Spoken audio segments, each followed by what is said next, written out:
مشاهدينا، وللحديث أكثر عن أوضاع كركوك وآخر المستجدات ينضم إلينا عبر سكايب الأستاذ محمد الجبوري. أهلا ومرحبا بك أستاذ محمد. بداية، لجنة التحقيق النيابية الخاصة بأحداث كركوك باشرت مهامها. برأيك هل هناك بوادر لحل الأزمة أم أن الأمور متجهة نحو التصعيد مرة أخرى؟ تفضل. مساء الخير عليك أستاذ العزيز وعلى كل مشاهدي قناة الجنوب الفضائية. مساء الخيرات. في البداية هناك صدى الصوت. كنت قد سألتك أستاذ محمد، يعني لجنة التحقيق النيابية الخاصة بأحداث كركوك باشرت مهامها. برأيك يعني الأمور هل هناك بوادر لحل هذه الأزمة أم أن الأمور متجهة نحو التصعيد مرة أخرى؟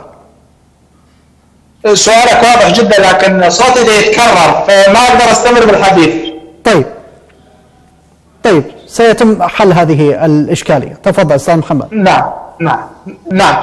في البداية اليوم كانت هناك زيارة للجنة الأمن والدفاع النيابية بتوصيات من مجلس النواب العراقي لحلحلة أزمة محافظة كركوك، وأيضا يعني هذه الزيارة تأتي ببوادر حلحلة الأزمة بتوصيات من مجلس النواب في الجلسة الأخيرة.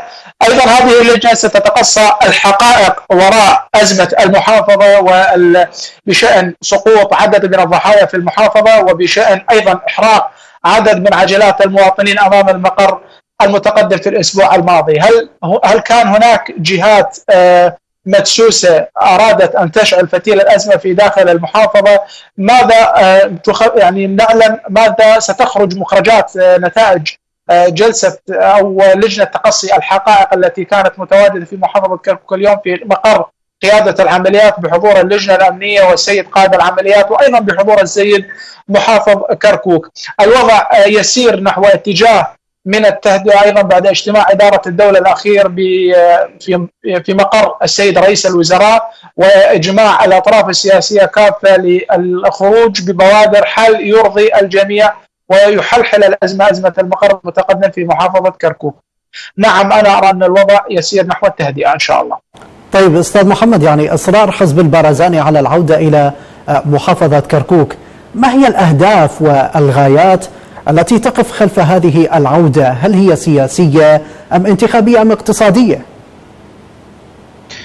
نعم، إصرار العودة هي ضمن إطار ورقة الاتفاق السياسي التي اتفق معها الحزب الديمقراطي الكردستاني مع الأحزاب السياسية الأخرى، سواء الأطراف الشيعية في إطار الدولة أو الأطراف السنية، وجميعها وافقت في الحقيقة على عودة مقرات الأحزاب السياسية. نعم، يأتي ضمن إطار الحملة الانتخابية المبكرة للحزب الديمقراطي الكردستاني.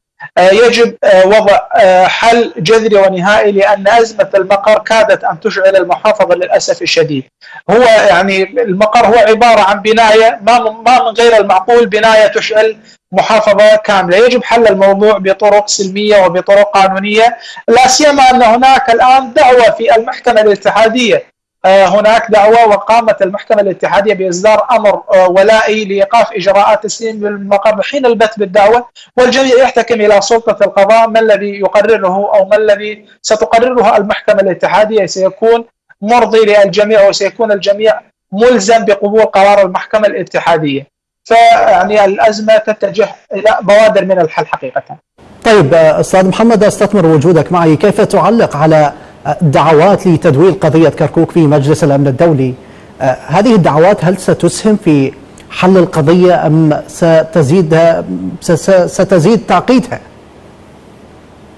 وللأسف الشديد يعني أزمة كركوك أصبحت أزمة دولية، وتم أيضا سمعنا مواقف من دول مجاورة تخص أزمة محافظة كركوك، وهذا لا يحتاج أو لا يستطيع أن تكبر الأزمة إلى أنه تخرج دول بإصدار مواقف وتدويل أزمة كركوك في مجلس الأمن الدولي. ما الذي حدث في كركوك حتى يتم تدويل القضية في مجلس الأمن الدولي؟ هل حدثت مجازر جماعية؟ هل حدث تجريف لأمر معين؟ هل تم إخراج عدد من السكان قسريا من المحافظة؟ الأمر لا يستطيع أن يطرح في مجلس الأمن، لكن أنا أعتقد أن هذا الطرح والتدويل هو مقصود، وحقيقة مقصود من طرف معين، طرف عراقي قام بتدويل هذه القضية إلى الطرف الآخر في مجلس الأمن الدولي لإشعال الأزمة السياسية وتشابك كل المشاكل في وضعها في خانة تدويل الموضوع ليصبح موضوعا دوليا. للأسف الشديد عندما تصبح الأنظار الدولية على العراق يزداد المشهد تعقيدا أكثر، فهذا لا يصب في مصلحة حل موضوع كركوك عندما